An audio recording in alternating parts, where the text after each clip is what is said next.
নমস্কার বন্ধুরা, আমার সাধারণ রান্নাঘরে আপনাদের সবাইকে সাদর আমন্ত্রণ। এবারে শুরু করছি আমি আমার রান্নাবান্না। আজকে আমি ফুলকপি রোস্ট রান্না করব। সব কিছুর সঙ্গেই এই রান্নাটা খুব ভালো লাগে খেতে। এবারে আসুন রান্নাটা আমি শুরু করি। ফুলকপিটাকে এইভাবে কেটে ধুয়ে নিয়েছি। প্রত্যেকটা কপিকে আমি এরকমভাবে কেটে নিয়েছি। রান্নাটা আমি সাদা তেলেই করব। নিয়েছি কিশমিশ, একটু কাজু নিয়েছি, আর এখানে নিয়েছি কাঁচা পাকা লঙ্কা, একটু জিরে দেব, একটু ধনে, আর দেব একটু আদা, এছাড়া দেব একটু মগজ, এছাড়া নিয়েছি আমি একটু পোস্ত আর দই। কড়াইয়ে পরিমাণ মতো সাদা তেল দিয়ে দিচ্ছি, দারচিনি,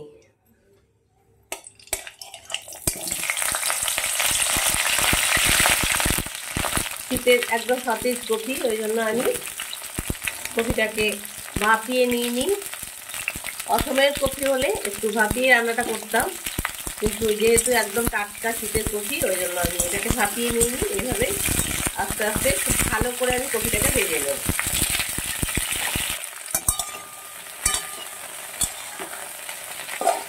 কপিটা আমি আস্তে আস্তে ভালো করে ভেজে নেব। আপনাদের যদি মনে হয় তাহলে আপনারা একটু ভাপ দিয়েও নিতে পারেন। আমি যেহেতু শীতের কপি, সেই জন্য কপিটাকে আমি ভাপ দিয়ে নিই। এইভাবে আস্তে আস্তে ভেজে নেব। কপিটা মোটামুটি ভাজা হয়ে এসছে। এই সময় আমি দিয়ে দিলাম একটু ঘি আর সাদা তেল দিয়ে খুব ভালো মতো এটাকে ভেজে নেব। কপিটা খুব ভালো মতো ভাজা হয়ে গেছে, এরকম লালচে লালচে হয়েছে। আর আমি আর ভাজবো না। কপি ভাজার সময় আমি কোনো হলুদও দিইনি, লবণও দিইনি। এবার সামান্য একটু আমি লবণ দিয়ে দিলাম। আগে লবণ দিলে কপিতে জল বেরোবে বলে আমি আগে লবণটা দিইনি, এবার একটু দিয়ে দিলাম। এবারে কপিগুলো সব তুলে নেব। কপি ভাজার পর যে তেলটা ছিল, ওই তেলের মধ্যে দিয়ে দিচ্ছি আমি আরও একটু সাদা তেল। ফোড়নের ব্যবহার আমি করবো না এখানটাতে। তেলটা গরম হয়ে গেছে, দিয়ে দিচ্ছি জিরে, ধনে, আদা আর কাঁচা লঙ্কা বাটাটা।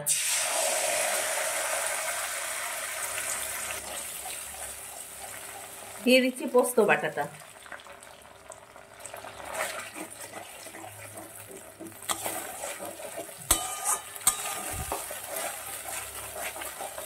দইটা আমি মিক্সিতে ফেটিয়ে নিয়েছি, সে দইটাও দিয়ে দিলাম।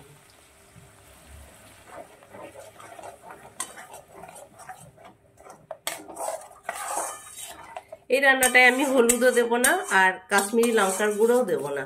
গ্রেভিটা আমি আস্তে আস্তে কষিয়ে নেব। আগে কপি ভাজার সময় অল্প একটু লবণ দিয়েছি, সেই রকম বুঝে আমি আরেকটু লবণ দিয়ে দিলাম। এই রান্নাটা একটু মিষ্টি স্বাদেরই হয়, সেই জন্য আমি দিয়ে দিচ্ছি একটু চিনি। আপনারা আপনাদের পরিমাণ মতো চিনি দেবেন।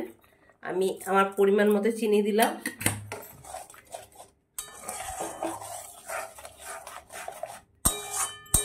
দইটা দিয়ে আরো কিছুক্ষণ আমি কষিয়ে নেব। এটাকে একটু ঢাকা দিয়ে দিলাম।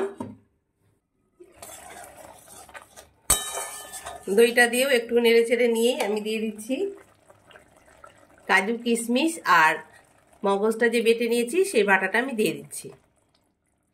এটা দিয়েও আমি আরো কিছুক্ষণ এটাকে নেড়ে চেড়ে নেব।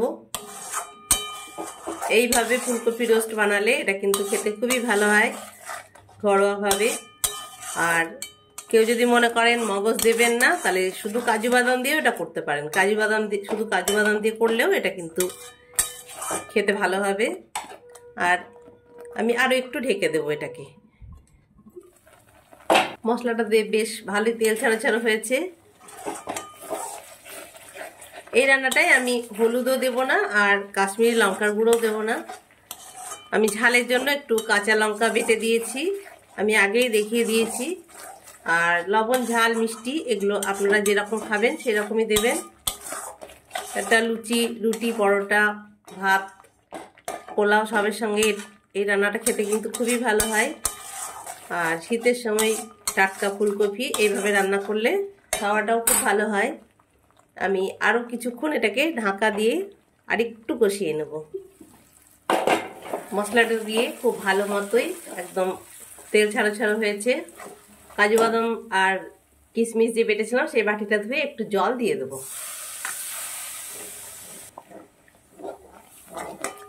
আর একটু গরম জল আমি দিয়ে দিচ্ছি। এখানে আপনারা চাইলে দুধও দিতে পারেন, দুধ দিলেও ভালো লাগবে খেতে। আমি দুধ দিলাম না, যেহেতু অনেক কিছুই আছে, দই আছে, কাজু আছে, কিশমিশ আছে, দুধ আর দিলাম না। এবারে আমি ভেজে রাখা কফিগুলো দিয়ে দেবো।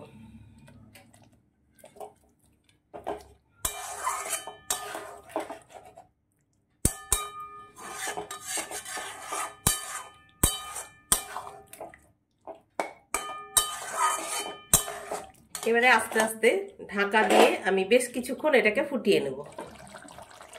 পুরো কফিগুলো একদম সেদ্ধ হয়ে গেছে, তেল ছাড়ো ছাড়ো হয়েছে। আমি দিয়ে দিচ্ছি একদম সামান্য একটু গরম মশলার গুঁড়ো, আর দিয়ে দিচ্ছি একদম সামান্য একটু ঘি। আগামী দিনেও আপনাদের আমি পাশে পাবো এই আশা নিয়ে আজকে রান্নাটা আমি শেষ করছি। ভালো থাকুন, সুস্থ থাকুন, ধন্যবাদ।